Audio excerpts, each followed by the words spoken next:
I want to talk to you about all the reasons why you must build recurring income for yourself. Something that is reliable, something that goes beyond just making a regular paycheck. I'm going to start with what happened to me and why recurring income is so important for me. I don't worry about what I can't control. I worry about my reactions. Just another case in point. I stayed at the Renaissance Center in Detroit, Michigan last week. And when I was there, the manager that I spoke to and checked in the night before literally brought security up to the hotel room while I'm in the bed, banging on the door with two security guards. I opened the door and they made me pack my bags. And leave the room right then and there, even though the same manager who I checked in with earlier, who I spoke to earlier, who I made sure I followed all the processes or the protocols earlier, the key card still worked to get in the room, and the supervisor accused me of sneaking in the hotel room through housekeeping.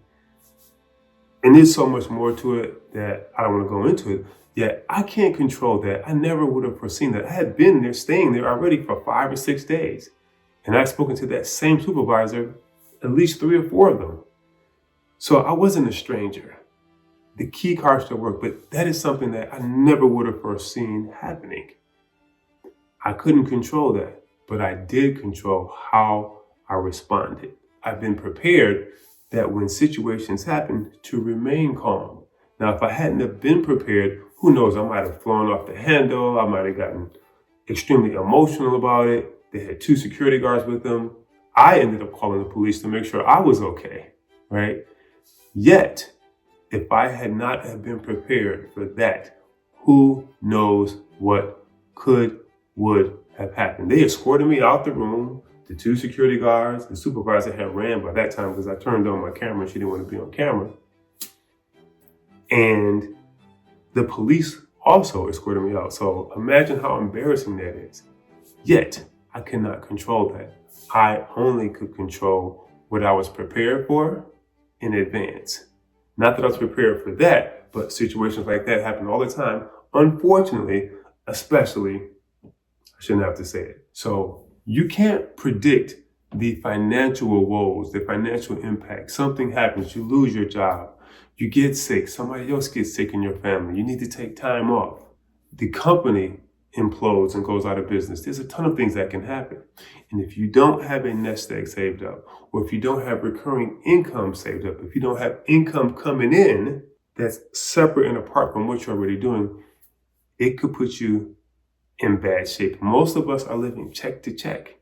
Even those of us who are making 6 figures or high 6 figures a year, we're still living check to check because of our lifestyle. So having recurring income coming in is an absolute must, so that when something happens, you have a safety net to fall back on. You've heard the saying, no one is coming to save you. And that is so true. No one is just going to come and give you free money. No one is just going to come in and just pay all your bills for you and make sure that everything is okay. It may happen once, it may happen even twice, but it's not going to happen all the time.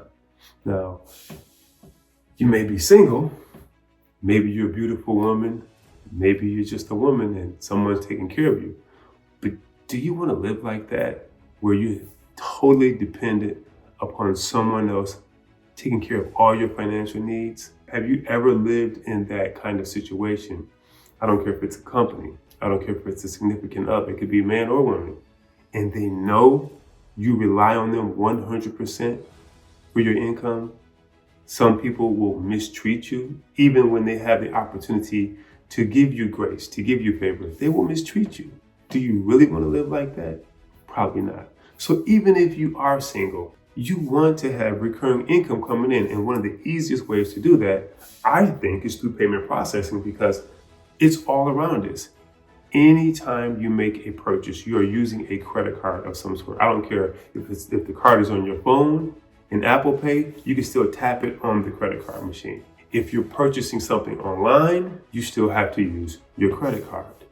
If you're taking a transaction over the phone, then you're still using a credit card. So why not tap into an industry that isn't going anywhere anytime soon, at least that I can foresee.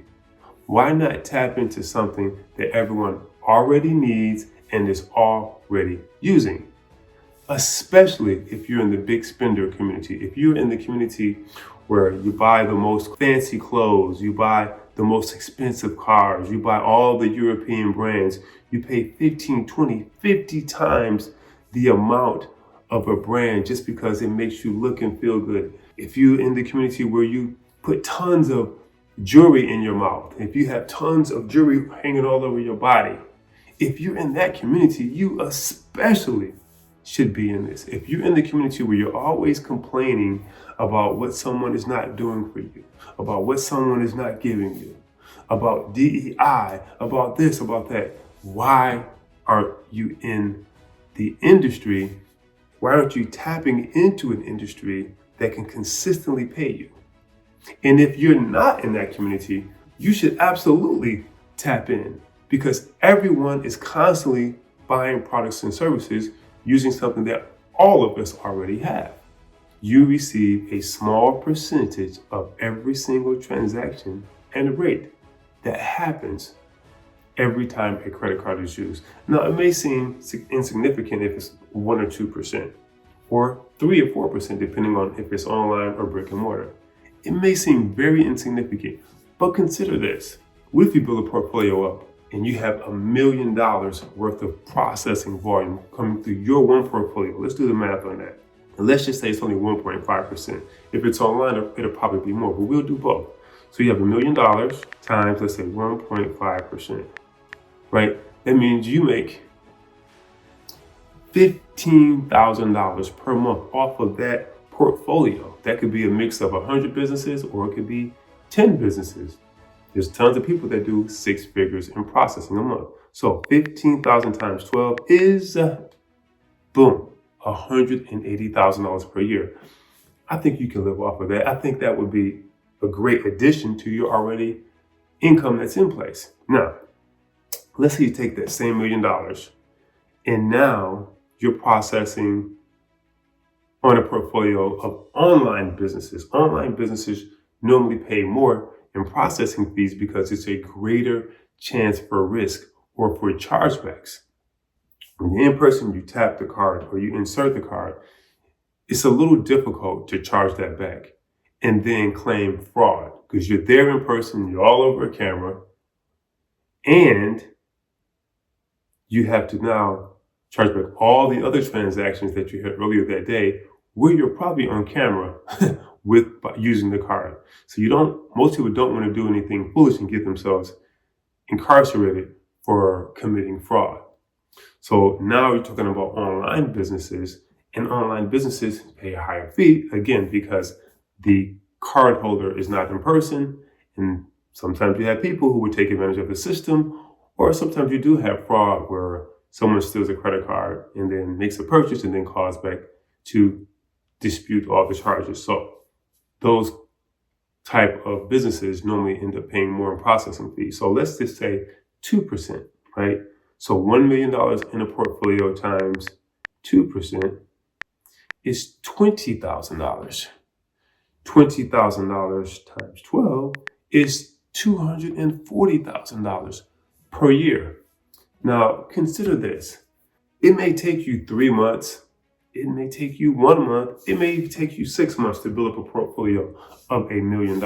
Yet get this, once you do that, you're going to be building more, and more. You're going to be building your portfolio every single month. So hopefully you don't just stop at $100,000 or $500,000 or $1 million or even $2 million in a portfolio. Hopefully you don't just stop at those numbers. So you're constantly building something that's just growing like a freaking snowball rolling down the hill, and it becomes this huge snowball and you have this big impact. Think about something like the compound effect of doing something small every single day that leads to this huge portfolio at the end of the day. And on another video, I am going to talk to you about not just the personal challenges that happen and why you would need to build recurring income as a safety net for you and your family, but many of the challenges in business that happen. It can be truly a dog-eat-dog world out there. There's some real vipers out there that walk around on two legs, but they really should be crawling on their bellies. They don't like to be spoken about. Everyone wants to be quiet. No one wants you to call their name. No one wants you to say anything about them, but it's the reality of it. And if you are living in some other mystical realm, more power to you, but that is not how it works out there in corporate America. We'll talk about that in another video, but for now, remember what I told you. You are going to have crises that come up in your family that you cannot foresee. You could get sick. Your significant other could get sick. Your child could get sick. Your parents could get sick. There could be a time that you need to take time off. And if you're only relying on your weekly income or your bi-weekly income or your monthly income that comes in only based upon the amount of work you do, you're going to be in trouble. Build recurring income through payment processing so that you can have a safety net for you and for your family. You never know when you will need it, and it's not an if, it is a when. Be good.